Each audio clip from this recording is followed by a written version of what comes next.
Dans une petite ville tranquille de l'Oregon, se produit un crime qui choque même des enquêteurs expérimentés. La famille Ashwood avait toujours été une famille modèle, mais au petit matin du 15 avril 2025, elle cessa d'exister. Seule resta vivante la petite Samantha de 12 ans, et c'est précisément son silence qui inquiète le plus la police. Dans la nuit, à 3h42, la police de Maple Ridge reçut un appel d'urgence des voisins de la famille Ashwood. Les agents arrivèrent 6 minutes plus tard et trouvèrent une scène qui choqua même des officiers expérimentés.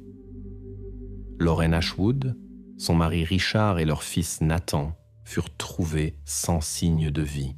La seule survivante fut Samantha Ashwood, 12 ans. Elle fut trouvée assise sur les marches du porche arrière, silencieuse et absente, comme si elle ne percevait pas ce qui s'était passé. La maison semblait à première vue presque intacte.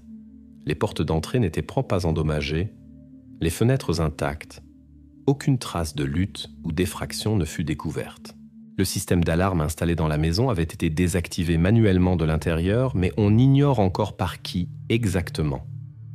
Samantha ne fit aucune déclaration et refusa de répondre aux questions de la police. Une demi-heure plus tard, elle fut emmenée au commissariat pour interrogatoire supplémentaire et examen par un psychologue. La première fouille de la propriété révéla une série de détails inhabituels. Les armes du crime, un marteau lourd et un couteau de cuisine avec des traces de sang, furent trouvés dans la forêt, à environ 27 mètres derrière la maison. On avait visiblement tenté de les cacher précipitamment, en les recouvrant seulement superficiellement de branches. À l'intérieur de la maison, sur la table de la cuisine, se trouvait un seul verre d'eau embué. L'examen dactyloscopique montra plusieurs empreintes floues, mais le propriétaire n'a pas encore pu être identifié. Le verre avait visiblement été utilisé peu avant l'arrivée de la police, mais on ignore par qui exactement. Le voisin de la famille Ashwood, Robert McAllister, 56 ans, déclara que pendant la nuit, un étrange papier lui avait été glissé sous la porte avec le texte « Ils viendront ». Il ne prit pas la menace au sérieux et la considéra comme une mauvaise plaisanterie d'adolescents du quartier.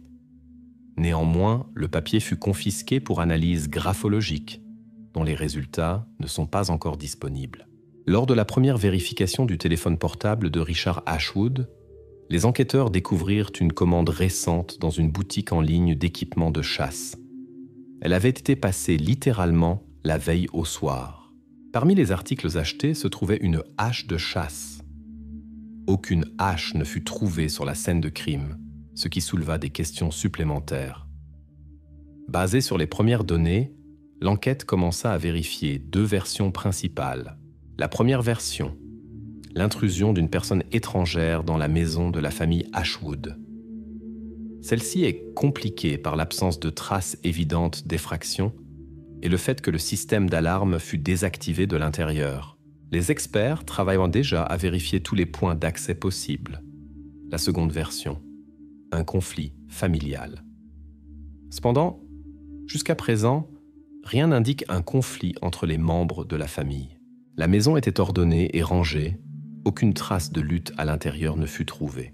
Selon l'évaluation préliminaire des criminalistiques, les événements se déroulèrent rapidement et les membres de la famille n'eurent peut-être même pas le temps de réagir. Chris Boyd fit une déclaration, le voisin le plus proche de la famille Ashwood, qui habite de l'autre côté de la rue.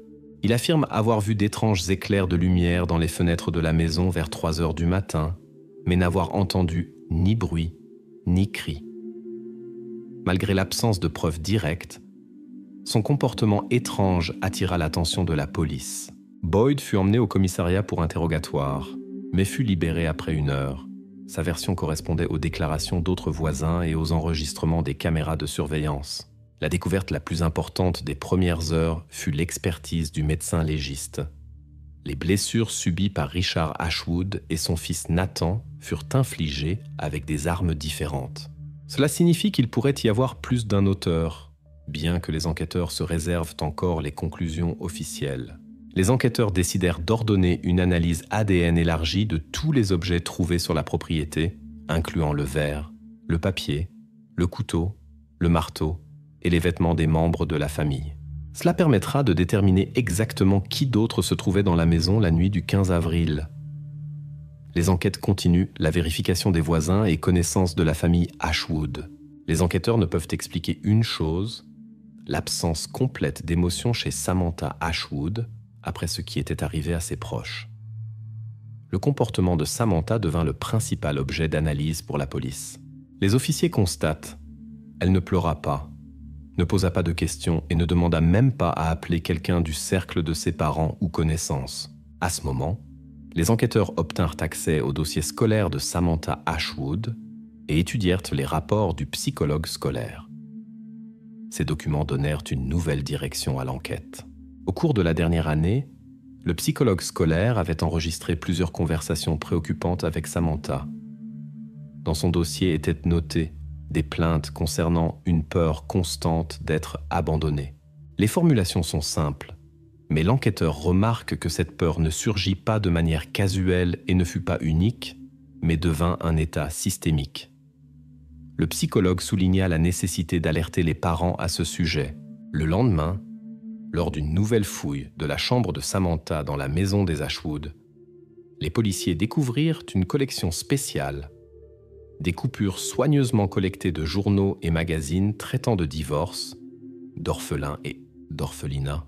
Ces coupures étaient maintes rangées ordonnément pliées sous le lit, comme un secret caché. Les enquêteurs établissent que cela fut évidemment collecté sur une longue période. Maintenant, toute la collection fut confisquée et remise aux experts pour évaluation psychologique supplémentaire. Les policiers invitèrent Samantha à nouveau pour une conversation détaillée. La conversation eut lieu sans la présence d'un avocat ou de proches, ce qui correspond entièrement aux lois de l'État de l'Oregon en cas de soupçon de crimes graves par des mineurs. À la question de l'enquêteur, « Samantha, où étais-tu exactement au moment du crime ?» La fillette répond de manière uniforme et brève. « Je dormais dans ma chambre. » L'enquêteur note que la voix est uniforme et calme. Dans ses déclarations, il n'y a pas de confusion, bien que les détails manquent. À la question de précision, « Comment as-tu été réveillée ?» Elle explique brièvement. « J'ai été réveillée par un bruit fort et je suis allée voir si tout allait bien. » Son ton neutre et l'absence absolue d'agitation ou de tension visible sont soulignés. Ensuite, lors de la présentation des résultats préliminaires de l'enquête, l'enquêteur pose une question directe. « Pourquoi tes empreintes digitales ont-elles été trouvées sur le couteau ?» Samantha n'hésite pas, répond rapidement et avec assurance. « Je voulais voir mes parents et je me suis taché de sang. » Malgré la conviction apparente de l'explication, les enquêteurs notent des doutes. Dans ces mots, il y a une certaine réserve, un manque de détails et une brièveté soulignée, comme si c'était une réponse préparée. L'enquête considère le rapport préliminaire du psychologue selon lequel Samantha fut possiblement confrontée à ce qu'on appelle une amnésie liée au stress. Les policiers admettent que Samantha, étant donné son état mental et sa vulnérabilité, aurait pu être utilisée comme bouc émissaire. Dans ce contexte, la police ne se précipite pas avec des accusations, mais examine plutôt soigneusement la possibilité d'influence externe et de manipulation de la fillette par quelqu'un de l'entourage le plus proche. Pour l'instant, la version de sa participation consciente est mise de côté. L'enquête dirige son attention vers la possible manipulation du comportement de Samantha par une tierce personne pour créer une fausse piste. Mais vers le soir, les spécialistes judiciaires du département transmettent une nouvelle découverte importante. Lors d'un examen détaillé du couteau, des microfibres ont été trouvées à l'intérieur de la lame. L'examen médico-légal confirme, ce sont des fibres du pyjama que Samantha portait la nuit du crime. C'est actuellement la preuve la plus importante de la participation directe de Samantha aux événements, bien que les motifs et circonstances de cette participation ne soient pas encore clairs. Cette découverte change drastiquement la tactique de l'enquête. Maintenant, la police et les médias commencent à examiner sérieusement la famille Ashwood pour comprendre s'il y avait des conflits cachés dans la famille qui auraient pu mener à de telles conséquences. L'attention du public et des enquêteurs se déplace vers le passé des membres adultes de la famille, les relations au sein du foyer et les connexions externes des Ashwood. La police commence à interroger massivement les amis, connaissances et parents de la famille Ashwood. Ils cherchent tout indice de conflit, tension, secret qui pourrait expliquer le comportement et les actions de Samantha. L'intérêt pour les détails de la vie familiale augmente fortement et chaque petit détail devient important. 3 mois avant la tragédie, Lauren Ashwood ouvre un compte bancaire secret. Les enquêteurs ont établi ce fait seulement maintenant, quand la vérification des documents bancaires de la famille est devenue plus minutieuse et systématique. Ni son mari, ni personne d'autre de l'entourage ne semblait avoir été informé à ce sujet. Lauren a gardé ce compte strictement secret de tous les membres de la famille. Une analyse détaillée des activités bancaires de Lauren montre une série de virements dissimulés vers un compte de dépôt séparé. Dans les 3 derniers mois, elle transférait régulièrement de petites sommes pour éviter l'attention de la banque et de son mari. Le dernier virement, le plus important, 5 000 $, a été effectué un jour avant la tragédie. Au total, environ 28 000 $ avaient été économisés. Les enquêteurs ont également obtenu accès à la correspondance personnelle de Lauren. Parmi les nombreux courriels, un a été découvert envoyé à un avocat 2 semaines avant les événements tragiques. Le texte de la lettre est laconique et prudent, mais significatif. « J'ai besoin d'un endroit sûr pour les enfants, urgent. » L'avocat refuse pour l'instant de commenter en invoquant la confidentialité de la relation client-avocat, mais la police prépare déjà une demande officielle pour la divulgation des détails de la correspondance. Au cours de la vérification, la police pose des questions décisives pour clarifier si quelqu'un d'autre de la famille aurait pu savoir au sujet du compte secret de Lauren Ashwood. La première question importante. Richard Ashwood savait-il au sujet des finances secrètes de sa femme ? L'ordinateur et les courriels de Richard ont été complètement vérifiés par des experts. Aucune trace de correspondance liée à ce sujet n'a été trouvée. Cependant, les spécialistes judiciaires ont découvert un autre problème. L'historique de navigation de Richard de l'année dernière est rempli de visites régulières sur des sites de jeux d'argent. Cela a mené les enquêteurs à conclure que Richard avait possiblement de sérieuses difficultés financières dont la famille ne savait rien. La deuxième question qui intéresse l'enquête: y a-t-il eu des conflits avec le fils, Nathan Ashwood ? La vérification du téléphone de Nathan et de sa correspondance personnelle a montré des éclats d'agression et de mécontentement juvénile concernant la situation dans la famille. Dans les dernières semaines, Nathan a écrit à ses amis des messages brefs et irrités. L'un d'eux a particulièrement attiré l'attention. « Maman gâche tout. Elle ne me laisse pas vivre en paix. » Ces mots sont enregistrés comme possible signe de conflit familial, cependant la police ne tire pas de conclusion hâtive. En même temps, l'enquête développe une autre version des événements. Les analystes supposent que le compte secret et la correspondance avec l'avocat pourraient signifier que Lauren planifiait de simuler une menace pour la famille par un étranger, possiblement pour déménager et commencer une nouvelle vie avec Samantha et Nathan. Les enquêteurs ont même commencé à vérifier les connexions de Lauren en dehors de l'Oregon pour trouver des traces de possibles préparatifs pour un déménagement ou des contacts qui auraient pu l'aider. Cependant, jusqu'à présent, la vérification n'a produit aucun résultat. Dans la soirée du 20 avril, la police reçoit les premiers résultats de l'analyse d'un enregistrement vidéo extrait de l'ordinateur personnel de Lauren. L'enregistrement a été fait 48 heures avant la tragédie. L'image ne montre pas le visage de l'interlocuteur. La caméra est dirigée seulement vers Lauren. La femme semble tendue et quelque peu irritée, parle avec urgence et dureté, presque en exigeant. « J'ai besoin de garanties. Je ne ferai rien tant que je n'aurai pas de garantie. » Dans l'enregistrement, il n'y a pas de réponse de la seconde partie.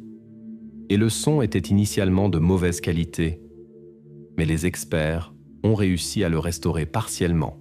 Les résultats de l'analyse vocale mènent à un tournant inattendu dans l'enquête. La police annonce que l'interlocuteur de Lauren Ashwood est un adolescent de sexe masculin, définitivement pas son mari. Et ce n'est pas la voix d'un homme adulte, mais d'un adolescent, approximativement de l'âge de son fils Nathan. La police est prudente dans ses conclusions et n'identifie pas officiellement la voix pour l'instant. Mais la version d'une menace externe qui ne provient pas du mari devient de plus en plus probable. Les enquêteurs intensifient la recherche d'autres contacts de Lauren, particulièrement parmi les connaissances adolescentes qui entourent son fils. Maintenant, l'attention des enquêteurs se concentre sur les nouveaux faits révélés par l'audit financier et l'analyse des enregistrements. la famille Ashwood n'apparaît plus aussi calme et exemplaire que la connaissaient ses voisins. Maintenant, elle est pleine de conflits cachés et de secrets qui remontent graduellement à la surface et changent toute l'image du crime. De façon inattendue, un témoin se présente que personne n'avait pris au sérieux auparavant. Plusieurs résidents ont informé la police qu'ils avaient vu un vagabond la nuit près de la maison des Ashwood. Les enquêteurs sont obligés de vérifier ce fait pour exclure une menace externe. Mais bientôt, l'histoire se complique avec de nouvelles découvertes. Les policiers ont rapidement identifié le visiteur nocturne. C'était Louis Hayes, un homme de 47 ans, sans domicile fixe, bien connu à Maple Ridge.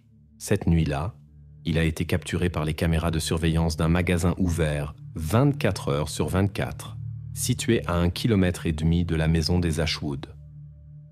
L'heure d'enregistrement est exacte. 2h30 du matin. Louis a acheté des cigarettes, ce qui a confirmé documentairement sa présence dans la ville. Parallèlement, les enquêteurs ont vérifié la localisation GPS du téléphone de Nathan Ashwood. Les données ont confirmé un fait inattendu. Nathan a quitté la maison à 2h10 et n'est revenu qu'à 2h47. Cela signifie qu'il a été absent environ 37 minutes, ce qui correspond logistiquement parfaitement à la distance jusqu'au magasin et retour.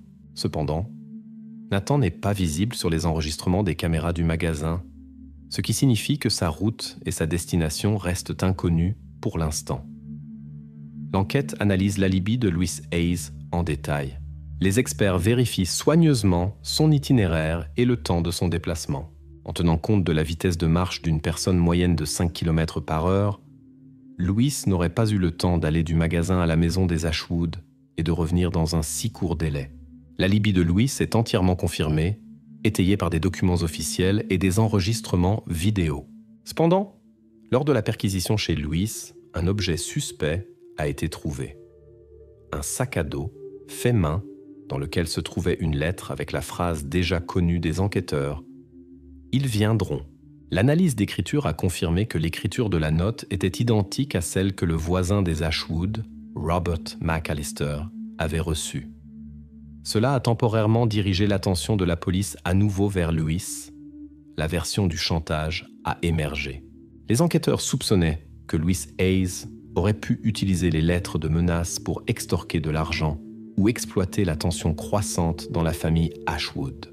La version semblait convaincante, compte tenu des difficultés financières de Richard et du compte secret de Lorraine. Mais quelques heures plus tard, il s'est avéré que Louis n'avait aucune connexion avec les membres de la famille, ni correspondance, ni appel. Personne de la famille n'avait mentionné son nom auparavant. Aucun transfert d'argent vers lui n'a été trouvé. L'analyse d'écriture a en outre déterminé que les échantillons d'écriture pris de Louis Hayes ne correspondaient catégoriquement pas à l'écriture des lettres trouvées. L'écriture avait été artificiellement modifiée, évidemment par quelqu'un qui s'efforçait de diriger l'enquête sur une fausse piste. Exactement à ce moment, la police reçoit les résultats d'une autre analyse. Sur l'enveloppe avec les menaces, une trace d'ADN clair a été trouvée qui cette fois ne laisse aucune place au doute. Cet ADN appartient à Samantha Ashwood. Le fait de sa participation dans l'histoire des menaces change significativement la direction des enquêtes. Maintenant, la police a suffisamment de motifs pour interroger à nouveau Samantha. Cette fois, il est décidé de mener la conversation avec la participation d'un psychologue judiciaire capable de révéler les subtilités du comportement et de l'état de Samantha. L'enquête s'approche de la reconstruction psychologique définitive des événements de cette nuit. Les enquêteurs soulignent prudemment que, malgré le tournant inattendu avec les lettres et la participation de Samantha, il est encore trop tôt pour tirer des conclusions définitives. La situation est devenue beaucoup plus compliquée qu'elle ne le semblait dans les premières heures après la tragédie. La question d'une personne étrangère à la maison de la famille Ashwood est pratiquement retirée de l'ordre du jour, mais les enquêteurs ne l'annoncent pas officiellement pour l'instant. Toute l'histoire de Louis Hayes a été soigneusement vérifiée et légalement close, mais la police laisse une petite fenêtre d'incertitude et maintient une prudence professionnelle. L'enquête a présenté au tribunal l'enregistrement décisif de la dernière séance de Samantha avec le psychologue judiciaire. L'enregistrement commence calmement. La caméra montre le visage de la fillette, le regard dirigé vers le bas, la voix uniforme, les mots clairs. Dans l'image, le psychologue judiciaire lui demande de répéter ce qui s'est passé cette nuit-là. Samantha répond brièvement et clairement « Nous devrions être ensemble pour toujours ». Les experts soulignent que les mots sonnent comme une phrase mémorisée qui a été répétée de nombreuses fois. Une partie importante de l'expertise finale était la reconstruction de la scène de crime. Les criminalistiques ont prouvé que tous les coups infligés avec le couteau et le marteau ont été exécutés de bas en haut, dans un angle spécifique qui correspond à la taille de Samantha Ashwood. Cette version est confirmée de manière la plus convaincante par les traces sanglantes sur l'interrupteur du système d'alarme et l'horodatage enregistré par le bracelet GPS de Samantha à 3h11 du matin. Le bracelet a envoyé un signal SOS qui a été désactivé manuellement par la fillette elle-même après 15 secondes. Sur la base de toutes les preuves et témoignages rassemblés, l'enquête a pu reconstruire complètement la chronologie de la nuit tragique. Quelques jours avant la tragédie, Samantha a découvert par hasard la correspondance de sa mère avec l'avocat concernant un possible divorce et des plans pour l'emmener, elle et son frère, hors de la ville. Pour elle, cela signifiait la désintégration inévitable de la famille, sa peur la plus grande et la plus profonde. À partir de ce moment, Samantha a décidé de sauver ses proches d'une possible séparation. Comme première étape, elle a préparé indépendamment des lettres avec des menaces et les a distribuées aux voisins, y compris à Robert McAllister, pour diriger les soupçons vers un auteur externe. Plus tard, on a aussi tenté d'incriminer Louis Hayes, à qui une note similaire a été glissée discrètement. Dans la nuit, alors que ses parents dormaient profondément, Samantha a quitté sa chambre. Son premier objectif était son frère Nathan. Elle a utilisé le marteau. Nathan s'est réveillé, a essayé de se défendre, mais n'a pas pu se défendre efficacement. Ses tentatives de sortir sont documentées par des traces de lutte dans la chambre. Ensuite, Samantha a pris un couteau et est allée dans la chambre des parents. Le bruit de la lutte a réveillé le père, Richard, mais il n'a pas eu le temps de réagir. Les coups ont été exécutés rapidement, l'un après l'autre, avec assurance. Puis Lauren Ashwood a subi un sort similaire. Après l'acte, Samantha a quitté la maison, a caché les armes du crime dans la forêt, est revenue et a activé son bracelet GPS qui a envoyé un signal SOS. Puis elle a immédiatement désactivé le système d'alarme de la maison et a laissé une empreinte digitale sanglante sur le panneau de contrôle. Sa dernière action fut un cri fort demandant de l'aide, après quoi elle a couru vers la maison du voisin Chris Boyd. C'est exactement là que la police l'a trouvée, arrivée en réponse à l'appel. Lors du dernier interrogatoire, les enquêteurs ont montré à Samantha la lettre de sa mère à l'avocat concernant le divorce. Pour la première fois, elle a montré une réaction émotionnelle. Samantha a commencé à se justifier et ne répétait qu'une phrase. « Je ne voulais pas. Il serait parti. Je ne voulais pas. » Après quelques minutes de confusion, elle a essayé de changer sa version et a parlé d'un certain homme de la forêt. L'enquêteur a remarqué qu'en décrivant cette figure fictive, elle répétait textuellement les phrases qui étaient écrites dans les notes trouvées précédemment. L'expertise du psychologue judiciaire a confirmé que Samantha n'était soumise à aucune pression externe. Toutes les actions ont été exécutées indépendamment et consciemment, bien que dans le contexte d'une profonde crise psychologique. Le 1er septembre 2025 a eu lieu le procès final. Samantha Ashwood a été reconnue coupable du crime et a été internée dans une institution psychiatrique spécialisée pour traitement forcé jusqu'à l'âge de 21 ans. La police de Maple Ridge a officiellement clos l'affaire de la famille Ashwood. Toutes les versions d'un intrus externe, ainsi que les versions de participation du voisin Chris Boyd et de Louis Hayes, ont été complètement exclues. Dans l'affaire, il ne reste pas une seule question ouverte concernant le mécanisme et les motifs de ce qui s'est passé. Cependant, l'administration éducative de la ville a lancé une enquête interne pour découvrir pourquoi les services scolaires n'ont pas réagi à temps aux signes évidents du malaise psychique de Samantha. Les résultats de cette enquête n'ont pas été rendus publics. Jacob Reed a disparu à 16h07 alors qu'il rentrait de l'école en autobus. Une semaine plus tard, il fut trouvé dans un tunnel ferroviaire abandonné. L'examen médico-légal établit un fait qui inquiéta même des enquêteurs expérimentés. Jacob avait vécu plusieurs jours après sa disparition. Cela s'est passé dans la banlieue de Dalewood, un endroit petit et normalement tranquille dans le nord-ouest des États-Unis. À 16h07, Jacob Reed, âgé de 8 ans, descendit de l'autobus à l'intersection de Brooks Avenue et Oak Street. Le chemin de l'arrêt d'autobus jusqu'à la maison ne durait que 7 minutes. Ce jour-là, Jacob n'arriva jamais à sa porte d'entrée. La mère de Jacob, Julia Reed, appela la police exactement à 16h41, une demi-heure après que son fils aurait dû rentrer. Pendant la semaine suivante, la police et des bénévoles ratissèrent la zone jusqu'à ce que la recherche mène à un tunnel ferroviaire abandonné à 3 km de la maison de Jacob. C'est là que Jacob fut trouvé. Il gisait recroquevillé dans un coin. L'examen médico-légal confirma plus tard, il avait vécu plusieurs jours après sa disparition. La police reconnut immédiatement que cette affaire serait plus compliquée qu'elle ne le semblait au premier abord. Les preuves étaient inhabituelles et chaque témoin racontait une histoire différente. Le premier détail inhabituel fut l'empreinte d'un pied nu de 19 cm de long sur la terre humide près de la route que Jacob prenait normalement. Personne ne put expliquer pourquoi les chaussures du garçon ne furent pas trouvées à proximité. Ce fut la première énigme qui fit naître des doutes sur un événement fortuit. Le deuxième détail apparut dans la nuit du même jour, lorsque la police examina la maison de la famille Reed. La fenêtre de la chambre de Jacob était ouverte d'une fente depuis l'intérieur. Les parents affirmaient qu'ils la fermaient chaque nuit, par peur des courants d'air.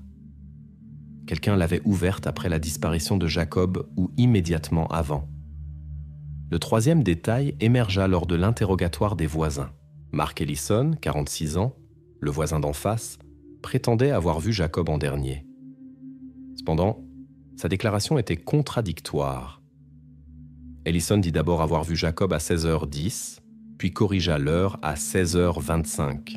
La police nota la divergence mais décida de vérifier sa déclaration plus tard.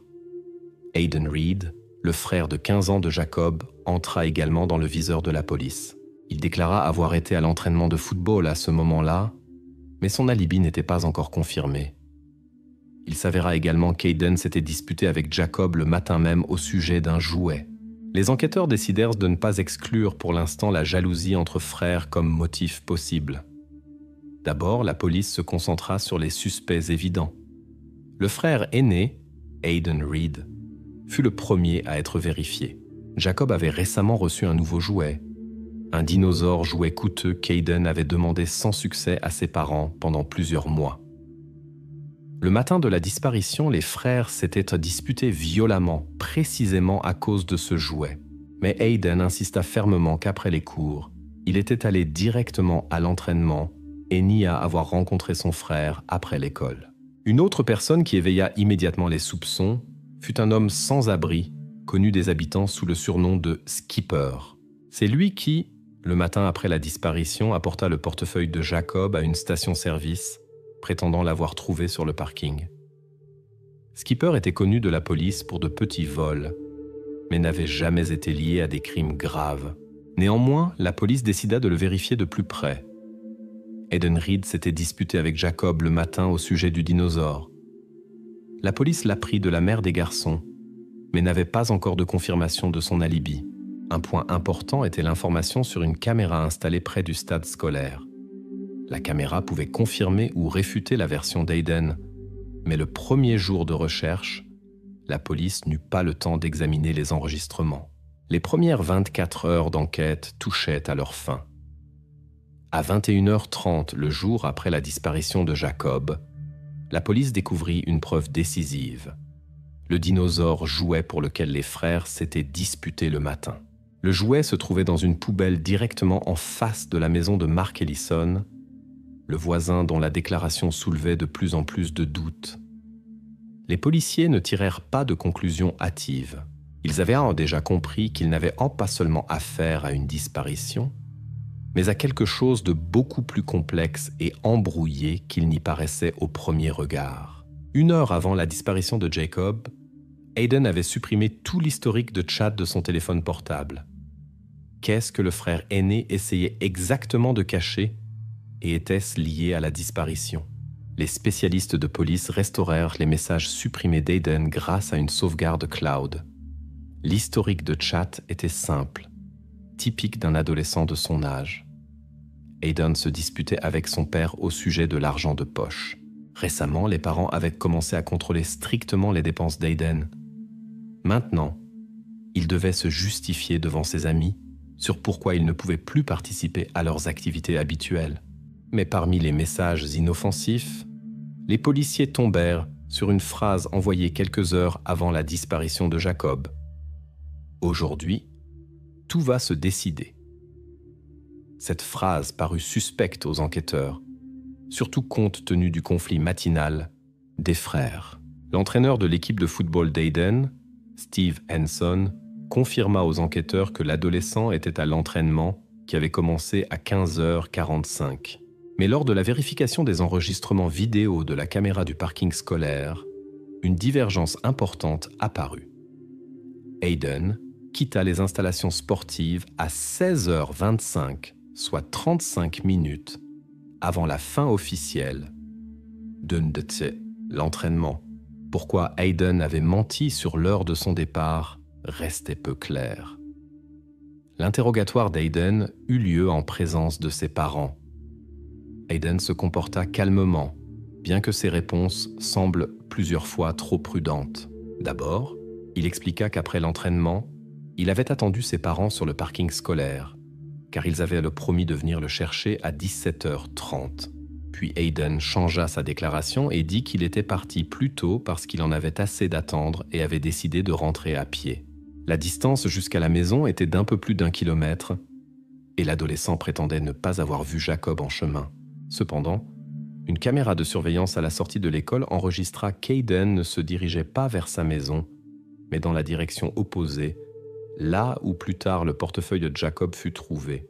C'est précisément cette circonstance qui amena les enquêteurs à reconsidérer sérieusement les paroles du frère aîné. Lorsque les policiers signalèrent cette contradiction à Hayden, il se tut et regarda attentivement ses pieds. Son père l'avertit instamment de ne dire que la vérité. Alors Hayden expliqua calmement qu'il était allé au magasin le plus proche pour rencontrer un ami. Hayden refusa de donner le nom de l'ami, invoquant une promesse. Les enquêteurs notèrent ce moment séparément, car ils comprenaient que l'adolescent cachait quelque chose. Le soir, la police reçut un appel inattendu des techniciens criminalistiques. Sur le maillot de football d'Hayden fut découverte une grande trace d'argile brune. En soi, cela n'aurait rien signifié s'il n'y avait pas eu une circonstance importante. L'argile ressemblait visuellement à celle qui était présente sur le lieu où Jacob fut trouvé. La distance du stade de l'école au tunnel abandonné où Jacob fut trouvé plus tard était d'environ 3,5 km.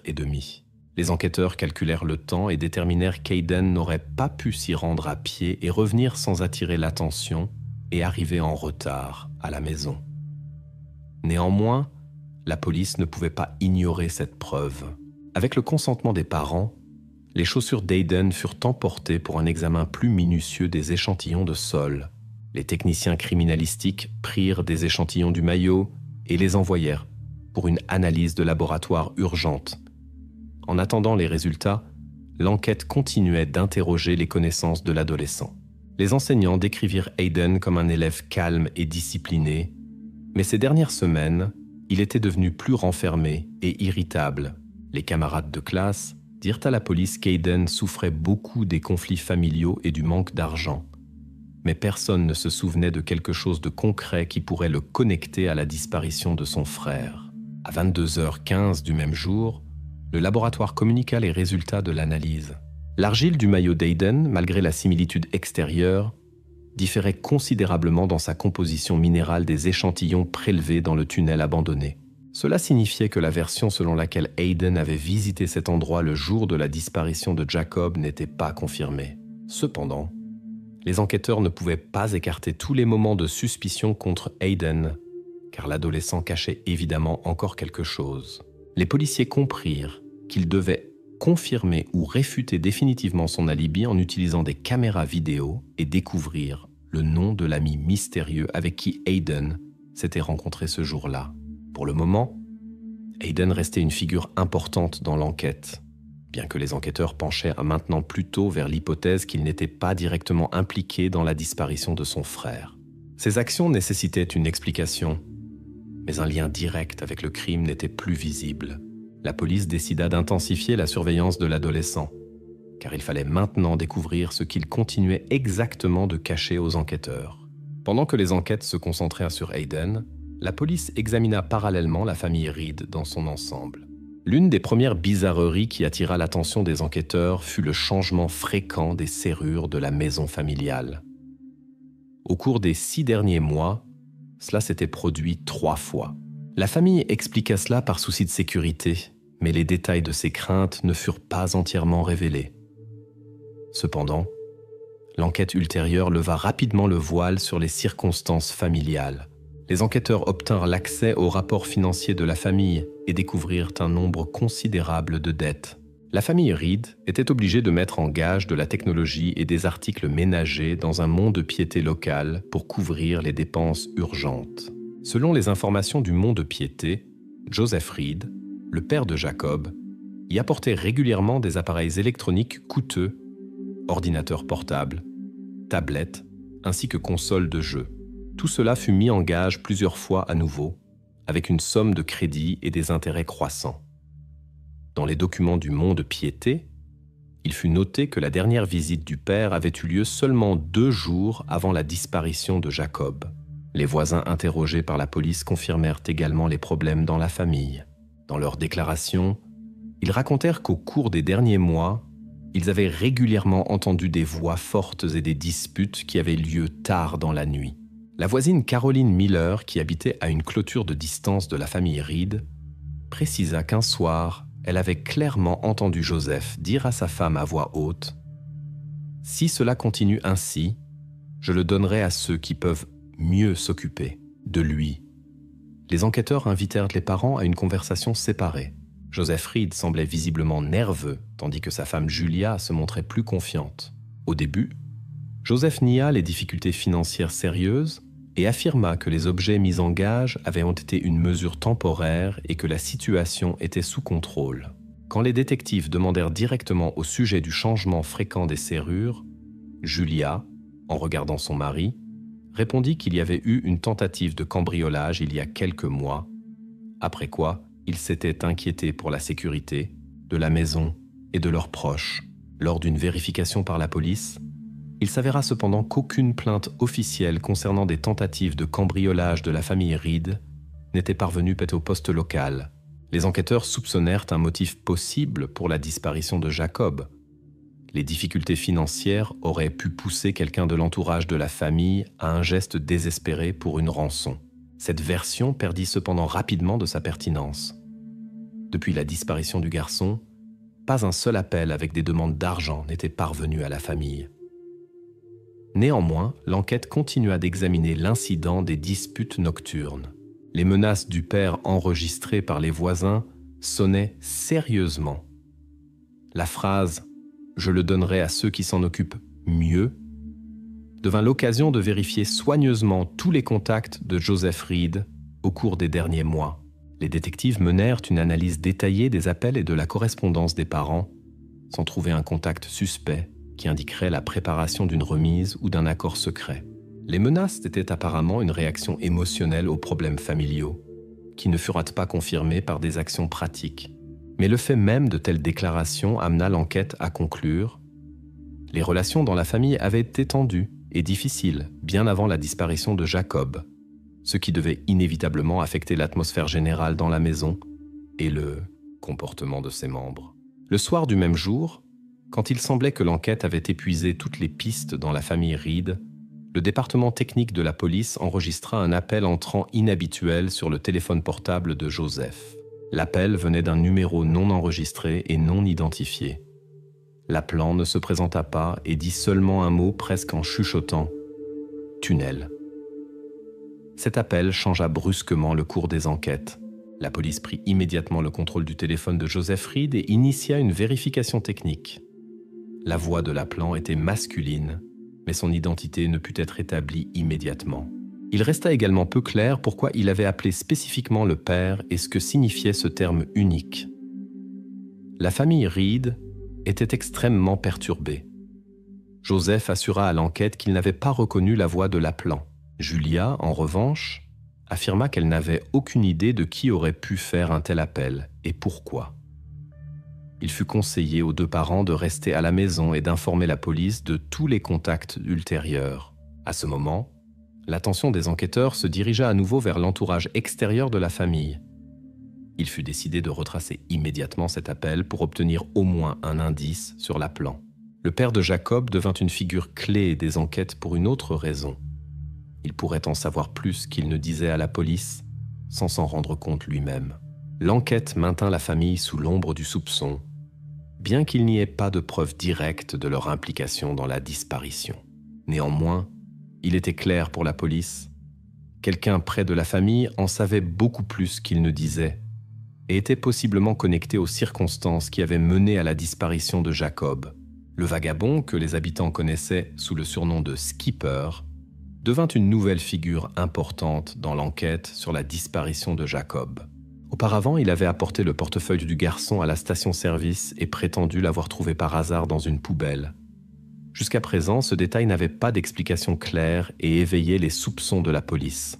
Les enquêteurs demandèrent les enregistrements des caméras de surveillance de la station-service où Skipper avait découvert le portefeuille. L'examen de l'enregistrement vidéo apporta des résultats inattendus. Le soir de la disparition, vers 18h32, la caméra enregistra un adolescent qui se dirigea vers la poubelle et y jeta un petit objet. L'analyse de l'enregistrement haute résolution confirma qu'il s'agissait du portefeuille de Jacob. Skipper n'apparut qu'une heure plus tard, trouva le portefeuille par hasard et l'emporta.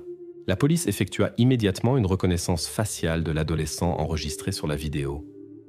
Le système le reconnut comme Joe Lamb, un ami de 11 ans d'Aiden, qu'Aiden lui-même avait déjà mentionné dans ses déclarations. Il semblait que les enquêteurs avaient trouvé un indice important qui pourrait éclaircir le mystère du sort du portefeuille et le rôle des amis d'Aiden dans cette affaire. Cependant, lorsque les policiers vérifièrent les informations, ils tombèrent sur une contradiction qui les éloigna à nouveau du bon chemin. L'enregistrement vidéo montrait 18h32. À cette heure, Aiden était déjà sûrement à la maison. Ceci fut confirmé par ses parents et voisins qui l'avaient vu à la maison. Il fallait maintenant trouver Joe Lamb de toute urgence pour comprendre son rôle dans cette situation et ses motifs. La recherche de Joe Lamb dura toute la journée. Les enquêteurs visitèrent sa maison, mais la porte fut ouverte par la mère de l'adolescent qui était sincèrement surprise et inquiète de la visite de la police. Elle informa que Joe était chez sa grand-mère dans la province voisine depuis plusieurs jours et n'était pas revenu en ville ni le jour de la disparition ni après. Ceci fut également confirmé par les données GPS du téléphone de Joe, fournies par la mère. Les enquêteurs s'assurèrent que l'adolescent sur l'enregistrement vidéo ne ressemblait qu'extérieurement à Joe, mais ne pouvait physiquement pas être lui.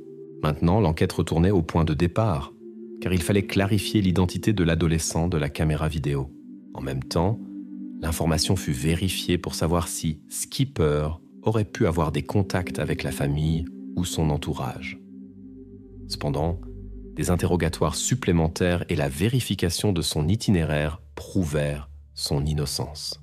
Skipper avait réellement trouvé le portefeuille par hasard et décidé de l'apporter à la station-service, sans savoir de la disparition de Jacob. Les policiers avaient perdu beaucoup de temps à vérifier la version avec Joe Lamb, mais maintenant cette version fut officiellement close. L'adolescent que le système de reconnaissance faciale avait identifié à tort s'avéra être une personne complètement différente, qui n'avait pas de relation directe avec la famille Reed et son entourage. La police arriva à la conclusion que le portefeuille avait été placé intentionnellement par un tiers, dont l'identité restait pour l'instant inconnue. Tard dans la soirée, l'entraîneur de l'équipe de football, Steve Hanson, apparut volontairement au commissariat et informa qu'il avait trouvé une preuve importante. Il remit à la police une photo de groupe de l'équipe, prise un jour avant la disparition de Jacob. Sur la photo, On pouvait voir clairement qu'à la chaussure de sport droite d'Aiden se trouvait la même tache d'argile brune qui avait précédemment éveillé les soupçons des enquêteurs. Les experts comparèrent immédiatement l'échantillon d'argile de la photo avec les données obtenues au laboratoire. Les résultats furent sans équivoque. Cette argile n'avait rien à voir avec l'endroit où Jacob avait été trouvé. Il s'agissait d'argile ordinaire du stade de l'école, où seulement une semaine auparavant, des travaux de réparation avaient été effectués sur la pelouse. Ainsi, la version d'une possible participation d'Aiden à la disparition de Jacob fut définitivement close. L'enquête était convaincue de son innocence complète. Maintenant, l'attention des enquêteurs se concentrait entièrement sur l'appel mystérieux qui était arrivé sur le téléphone de Joseph Reed avec le mot « tunnel ». L'appelant inconnu tentait évidemment de communiquer quelque chose et les policiers comprirent qu'il était maintenant la clé de tout le mystère de ce qui s'était passé. Les prochains jours de l'enquête devaient donner des réponses aux questions les plus importantes. L'enquête devait découvrir qui exactement avait appelé et pourquoi il avait utilisé précisément ce mot. De cette information dépendait l'éclaircissement de toutes les circonstances de la disparition de Jacob Reed. Pendant que les policiers tentaient d'identifier l'adolescent qui avait jeté le portefeuille de Jacob, l'attention des enquêteurs se déplaça imperceptiblement vers une personne dont le comportement avait été énigmatique depuis le début. Mark Ellison, le voisin de la famille Reed, le même qui avait le premier donné une déclaration à la police et s'était embrouillé dans les détails. Lors d'un nouvel interrogatoire, les enquêteurs lui posèrent des questions de contrôle sur l'endroit où Jacob avait été trouvé. Ellison répondit avec assurance que la hauteur du tunnel était 2 mètres et 47 centimètres. Une telle précision parut suspecte même à des détectives expérimentés. Quand on lui demanda d'où il connaissait de tels détails, Ellison hésita et répondit qu'il s'était une fois intéressé à cet endroit par curiosité. Mais sa voix et son regard trahirent de la nervosité. Sur cette base, l'enquête décida de procéder, avec son consentement, à une inspection préliminaire de la maison d'Ellison.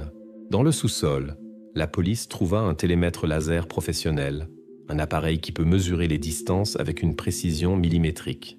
La présence d'un tel appareil en soi n'était pas illégale, mais paraissait inhabituelle pour quelqu'un qui prétendait s'occuper de réparations domestiques ordinaires. En plus du télémètre, un autre détail attira l'attention des détectives. Parmi les documents présentés pour inspection se trouvait un extrait d'une commande Amazon, passée il y a 2 mois. Il s'agissait de meubles pour enfants, une petite armoire et un lit. L'étrange était que la commande n'était pas au nom de Mark lui-même, mais au nom de Jacob E. Les enquêteurs ne pouvaient ignorer le fait que les premières lettres du prénom et du nom de Jacob Reed correspondaient au nom indiqué dans la commande. Lors de l'interrogatoire suivant, Ellison expliqua calmement que les meubles pour enfants avaient été commandés pour une chambre d'amis. Mais ces paroles contredisaient les faits que la police avait découverts précédemment. Dans la maison d'Ellison, il n'y avait aucun signe de rénovation d'une chambre en chambre d'amis ou autre espace résidentiel. Les meubles pour enfants se trouvaient dans le garage, encore dans leur emballage d'origine. Les enquêteurs insistèrent sur des explications. Pourquoi les meubles avaient-ils été commandés au nom de Jacob E? Ellison prétendit que c'était seulement une erreur du magasin en ligne qu'il n'avait pas corrigée. Mais lors d'une vérification avec le service client d'Amazon, il devint clair que l'acheteur avait lui-même saisi le nom lors de la passation de commande. Ellison s'empêtrait de plus en plus et l'enquête commença à comprendre qu'il avait des raisons de cacher des faits à la police. Pour dissiper les soupçons, Ellison offrit volontairement à la police ses échantillons d'ADN. Les experts médico-légaux vérifièrent ces échantillons immédiatement avec un test primaire rapide. Les résultats arrivèrent le soir du même jour et furent négatifs. L'ADN d'Ellison ne correspondait à aucune des traces trouvées sur le jouet dinosaure qui avait été saisi précédemment du conteneur à ordures. Pendant un bref moment, cela sembla être une preuve convaincante de son innocence, mais la police décida néanmoins d'être prudente et de procéder à un examen plus approfondi de l'objet. C'est exactement cette décision qui changea complètement l'attitude envers la pièce à conviction plus tard. Le médecin légiste fit une découverte alarmante en examinant le jouet sous un puissant microscope de laboratoire. La surface du dinosaure jouet avait été soigneusement traitée avec un agent contenant du chlore. Toutes les traces d'ADN étranger avaient été intentionnellement supprimées chimiquement. Cela remit en question le test ADN rapide précédent, qui semblait maintenant dénué de sens. Les experts étaient d'accord.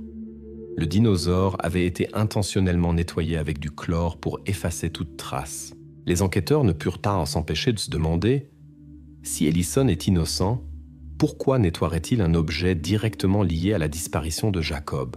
Ainsi, Mark Ellison cessa d'être seulement un voisin observateur et devint une personne qui savait évidemment beaucoup plus sur les détails et les preuves qu'il ne l'avait admis auparavant. Bien que la police ne puisse pas encore nommer ses motifs, tous les signes indirects pointaient vers lui. Ellison reçut officiellement le statut de suspect. Sa maison fut scellée et l'enquête se prépara à une perquisition complète. La police était consciente que chaque détail dans la maison d'Ellison pourrait fournir la clé pour élucider ce qui s'était passé. Tandis que le motif restait caché et que personne ne pouvait comprendre quelles intentions le voisin avait concernant Jacob, l'enquête se concentra sur la préparation de l'étape suivante. Un examen complet de la maison et de l'environnement du suspect. Il fallait maintenant découvrir ce qu'exactement Mark Ellison cachait et quelle relation il avait avec les événements. La police ne doutait plus que la fin de cette histoire embrouillée dépendait de lui. Pendant que la police se préparait à une perquisition complète de la maison de Mark Ellison, Julia Reed dirigea inopinément à nouveau l'attention des enquêteurs vers elle. En vérifiant les enregistrements téléphoniques, les enquêteurs remarquèrent un détail inhabituel. Le jour de la disparition de Jacob, Julia fit 3 appels brefs à Ellison. Les appels furent enregistrés à 14h, 2, 14h, 15 et 14h, 20 et 1. La durée de chaque appel ne dépassait pas quelques secondes. Julia, convoquée pour une conversation, semblait visiblement surprise quand les enquêteurs lui communiquèrent cette information. Elle expliqua qu'elle ne pouvait pas se souvenir de ces appels, puis supposa qu'elle avait probablement composé le numéro par accident en essayant d'appeler quelqu'un d'autre. Sa voix sonnait confiante, mais la police doutait néanmoins de la véracité de ses explications. 3 appels accidentels consécutifs à la même personne en 20 minutes semblaient improbables. Les enquêteurs demandèrent directement à Julia si elle n'avait pas essayé de contacter Mark pour lui demander de surveiller Jacob ou Hayden. Julia nia catégoriquement cette possibilité. Elle insista sur le fait qu'elle connaissait à peine Ellison, sauf par de brefs saluts dans la rue. Cependant, les enquêteurs établirent que Julia et Mark avaient été voisins pendant presque 3 ans. Et même s'ils n'entretenaient pas de contact étroit, ils se connaissaient certainement assez bien pour ne pas confondre le numéro de téléphone. Cela éveilla le soupçon de la police que Julia pourrait cacher quelque chose ou simplement ne pas être tout à fait honnête avec les forces de l'ordre. Néanmoins, Julia répéta avec confiance qu'elle n'avait donné aux voisins aucune demande ou mission concrète. Les enquêteurs décidèrent d'accepter ces paroles pour le moment, mais marquèrent Julia comme une personne qui ne révélait évidemment pas toute la vérité. Le même jour parut dans un blog local une publication basée sur des rumeurs qui affirmaient qu'il y avait eu prétendument une liaison entre Julia et Mark Ellison. L'auteur du blog s'appuyait sur les paroles de voisins anonymes qui prétendaient avoir vu Julia et Mark parler ensemble dans la rue tard le soir. La police ne pouvait pas ignorer de telles rumeurs car cela pourrait expliquer le comportement étrange des deux. Pour vérifier cette version, les enquêteurs demandèrent un relevé détaillé des factures téléphoniques de Julia et Mark des 3 derniers mois. Cependant, l'analyse des données ne confirma aucune correspondance SMS ou autres signes indirects de relations personnelles. L'enquête conclut que cette version était une autre fausse piste et la ferma temporairement pour diriger à nouveau son attention vers des preuves plus concrètes. Entre-temps, l'examen technique dans la maison de Mark Ellison continua. Une découverte inattendue fut faite sur le répondeur de son téléphone fixe. Les experts policiers purent restaurer un brouillon enregistré, mais non envoyé, d'un message vocal. Sur l'enregistrement, on entendait clairement une voix féminine, calme mais légèrement tendue, qui disait « S'il te plaît, appelle quand tu vois Jake rentrer à la maison ». Ce message ne fut pas envoyé mais se trouvait dans le statut « brouillon ». La police compara immédiatement la voix avec celle de Julia Reed, mais n'obtint pas de conclusion rapide.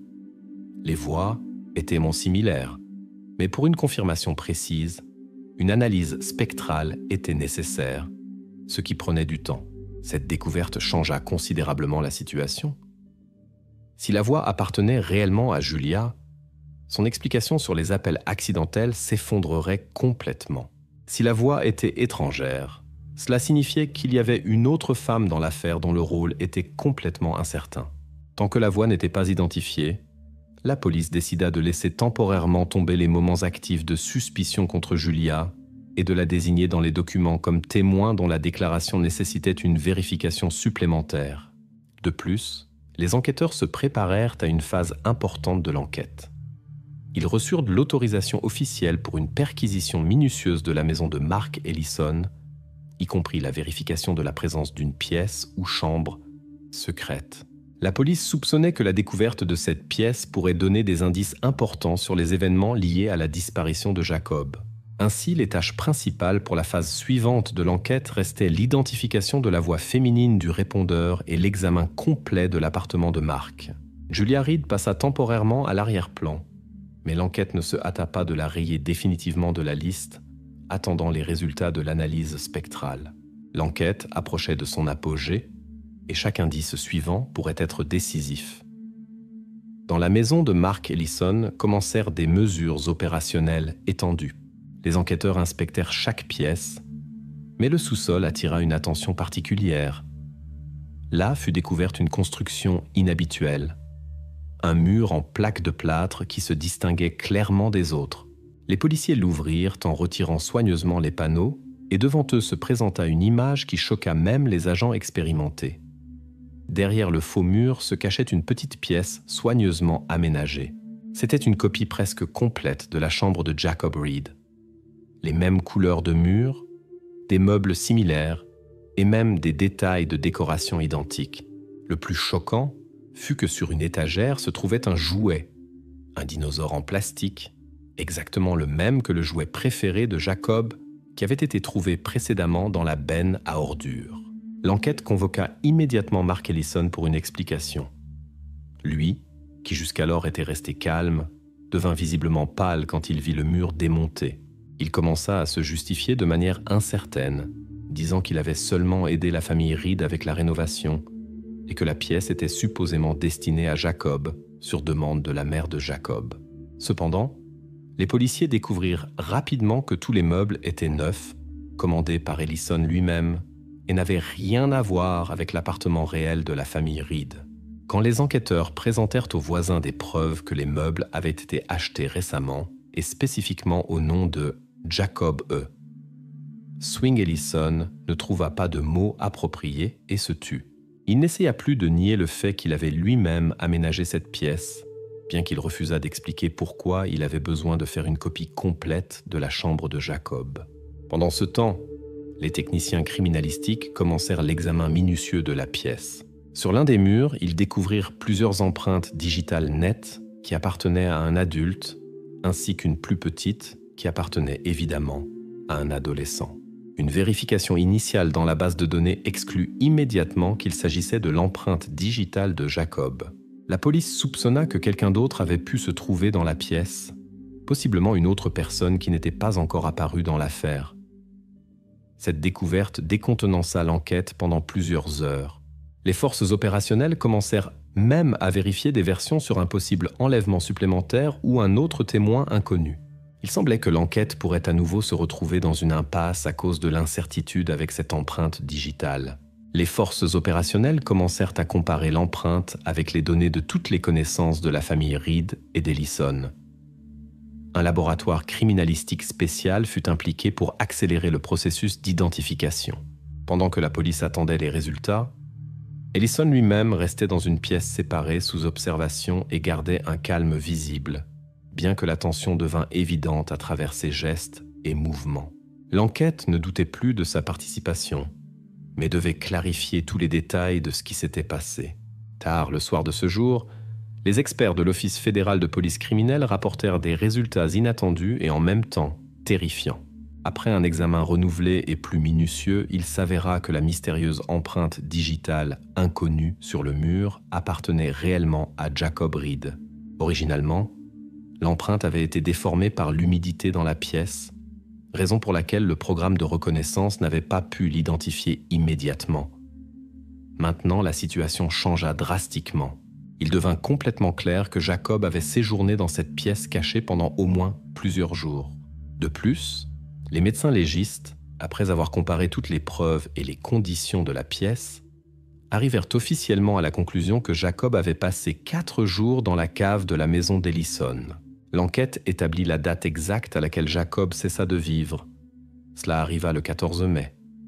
Ainsi, la version selon laquelle le garçon fut immédiatement emmené au tunnel après sa disparition s'avéra complètement intenable. Maintenant, les enquêteurs comprirent clairement qu'Ellison avait caché Jacob dans sa maison et l'avait soigneusement camouflé. Le voisin devint définitivement le principal suspect. En raison de ces circonstances, les forces opérationnelles commencèrent une enquête encore plus détaillée de toute la maison d'Ellison. La police chercha toutes les preuves écrites ou numériques qui pourraient aider à comprendre ses motifs et intentions. Un intérêt particulier fut porté à un possible journal ou registre du suspect qui pourrait révéler des détails de son plan. L'enquête approchait de la résolution du mystère principal de cette affaire embrouillée, mais comprenait qu'il restait encore quelques étapes importantes à franchir jusqu'à l'éclaircissement complet. Maintenant, tout le focus de l'enquête se concentra sur la découverte des registres d'Ellison et la clarification de la vraie raison qui l'avait mené à un tel acte. Tôt le matin, les enquêteurs continuèrent la fouille minutieuse de la maison de Mark Ellison. Dans le garage, entre de vieilles boîtes étiquetées « Impôt 2022 », fut trouvé un carnet usé. C'était un journal, écrit d'une écriture propre et petite. À l'intérieur, les policiers trouvèrent des registres qui les obligèrent à réévaluer complètement la personnalité du suspect. Chaque page du journal était dédiée à Jacob. Mark notait littéralement tout: l'horaire quotidien, les itinéraires de bus, la nourriture préférée et même les habitudes du garçon.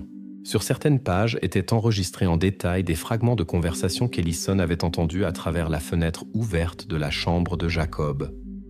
Ces registres avaient été tenus régulièrement pendant les 9 derniers mois. La police comprit que le voisin avait collecté des informations aussi détaillées que possible et avait apparemment un objectif concret. Mais Ellison lui-même insistait pendant l'interrogatoire qu'il s'intéressait seulement à la psychologie et enregistrait les observations exclusivement par intérêt personnel. Cependant, les enquêteurs comprirent immédiatement que c'était seulement une tentative maladroite de justification. En examinant le journal, une phrase qui apparaissait de façon répétée attira une attention particulière.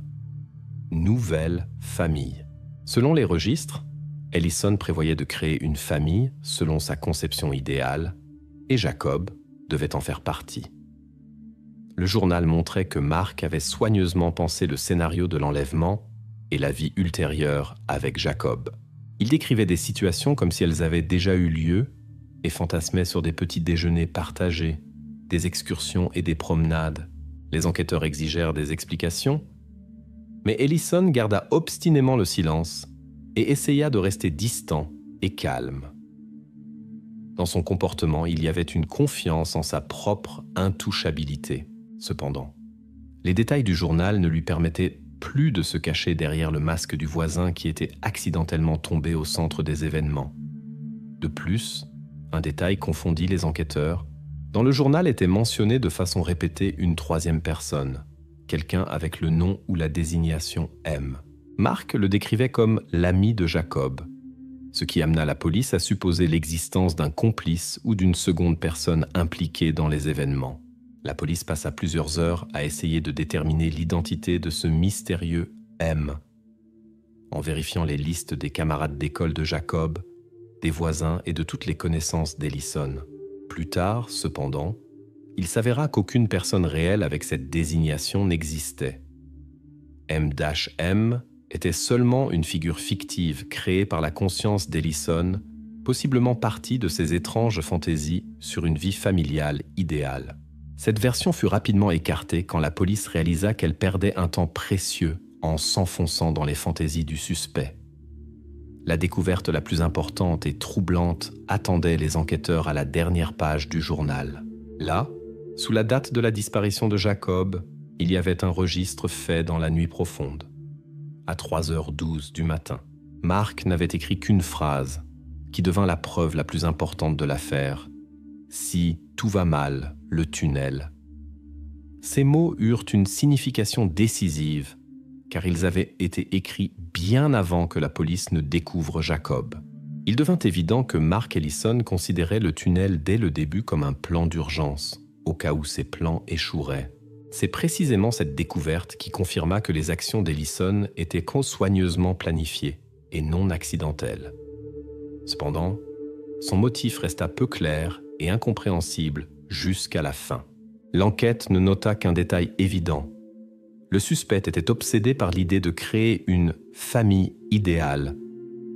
En quoi consistait son objectif final resta inconnu pour l'instant, et la police ne se dépêcha pas de l'annoncer avant la fin des enquêtes.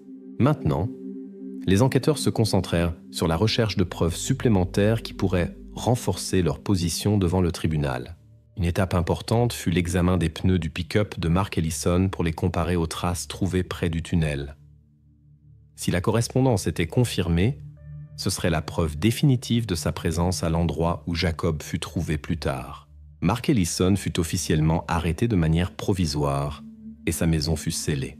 Les policiers comprirent que la partie finale de l'enquête était proche et toutes les forces furent dirigées vers l'étayage de l'accusation avec des preuves indiscutables. L'histoire s'approchait lentement mais sûrement de sa fin, et maintenant l'enquête n'avait plus qu'à mettre les derniers points dans cette affaire terrifiante. Après une semaine d'attente et d'innombrables vérifications, le laboratoire de la Gendarmerie royale du Canada confirma la preuve principale. Les traces de pneus découvertes à l'entrée du tunnel correspondaient parfaitement au profil du pick-up de Mark Ellison. Ce fut la preuve irréfutable que les enquêteurs attendaient. Sous le poids des faits irréfutables, Ellison ne put plus nier l'évident. Lors de l'un des derniers interrogatoires, il avoua finalement.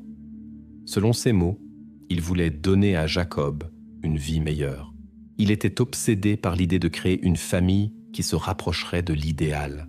C'est précisément pour cela qu'il avait construit la chambre secrète au sous-sol, une copie de la chambre du garçon, et avait soigneusement collecté des informations sur ses habitudes et préférences. Cependant, Jacob n'accepta pas les conditions qui lui étaient offertes. Il ne voulait pas s'adapter à la nouvelle réalité et refusait d'appeler Ellison « papa ». Cela mena Ellison au désespoir et à l'incertitude. Dans la nuit du 14 mai, il administra un sédatif au garçon pour le calmer. Mais une dose mal calculée causa une dépression respiratoire. Quand Mark réalisa ce qu'il avait fait, il décida de cacher ce qui s'était passé. En panique, il chargea Jacob dans le pick-up et l'emmena au tunnel ferroviaire abandonné. Là, il monta une situation qui devait ressembler à un accident, espérant gagner du temps et éviter les soupçons. Après l'aveu d'Ellison, l'enquête obtint des confirmations supplémentaires de ses déclarations. Sur la manche de la veste d'école de Jacob fut trouvé l'ADN d'Ellison. Cette trace n'avait pas été lavée et fut la preuve définitive du contact physique.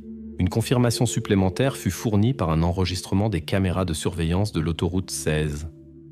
La caméra vidéo enregistra clairement le pick-up d'Ellison se dirigeant vers le tunnel à 2h47 du matin. La comparaison des enregistrements des caméras avec les informations du journal du suspect confirma l'heure exacte de son départ de chez lui. La distance de la maison d'Ellison au lieu où le garçon fut trouvé était d'environ 3,5 km et ce trajet dura exactement 6 minutes. Les enquêteurs purent reconstituer les événements presque minutieusement. Tous les détails du crime s'assemblèrent maintenant en une image unifiée et compréhensible. Le jour de l'arrestation, quand la police effectuait une dernière perquisition dans le garage, Mark sortit soudainement de sa léthargie. Se rendant compte qu'il n'y avait pas d'issue, il tenta d'ouvrir un bidon d'essence et menaça d'incendier l'endroit. Les enquêteurs savaient qu'ils ne devaient pas céder. Ils s'approchèrent prudemment du suspect et tentèrent de le calmer, tandis qu'Ellison criait que tout était fini et qu'il ne pouvait plus supporter la pression. Les négociations tendues durèrent plusieurs minutes, jusqu'à ce qu'Ellison abandonne finalement, pose le bidon par terre et laisse tomber ses mains. Ce fut le dernier épisode de sa résistance. Le procès contre Mark Ellison commença en novembre 2024. Malgré les preuves détaillées et l'aveu d'Ellison lui-même, Certains détails de son motif ne furent jamais complètement révélés au public. Les psychologues expliquèrent le comportement d'Ellison pendant le procès par le désir obsessionnel de créer une famille qu'il considérait comme idéale. Cependant, la raison exacte du choix de précisément ce tunnel resta cachée du grand public et fut incluse dans la partie confidentielle du dossier. Le 20 novembre 2024, Mark Ellison fut condamné à la prison à vie sans possibilité de libération conditionnelle anticipée. Après l'annonce du verdict, il fut emmené à la prison de Wabash, où il devrait passer le reste de sa vie. Les enquêtes furent officiellement conclues. La police ferma toutes les versions et fausses pistes qui avaient émergé précédemment. Le frère aîné de Jacob, Hayden, fut complètement disculpé et déclaré innocent. Le sans-abri surnommé Skipper fut classé comme témoin fortuit qui n'avait rien à voir avec le crime. Les moments de suspicion contre le père de Jacob s'avérèrent également faux et furent abandonnés. La seule chose qui resta secrète fut le motif psychologique final qui expliquait pourquoi Ellison avait choisi précisément ce tunnel pour compléter son plan. Les experts ne spéculèrent que prudemment que cela était lié à la tentative de Mark de retourner inconsciemment à sa propre enfance. Mais cette question resta définitivement dans la partie confidentielle du dossier. Ainsi se termina l'une des histoires les plus sensationnelles et tragiques de la banlieue de Dalewood. L'enquête avait accompli sa tâche, rétabli la justice et clarifié toutes les questions clés, ne laissant qu'un détail sans réponse définitive. Mais c'est précisément ce détail qui continuera de fournir des discussions et débats pendant longtemps parmi ceux qui furent familiarisés avec cette enquête.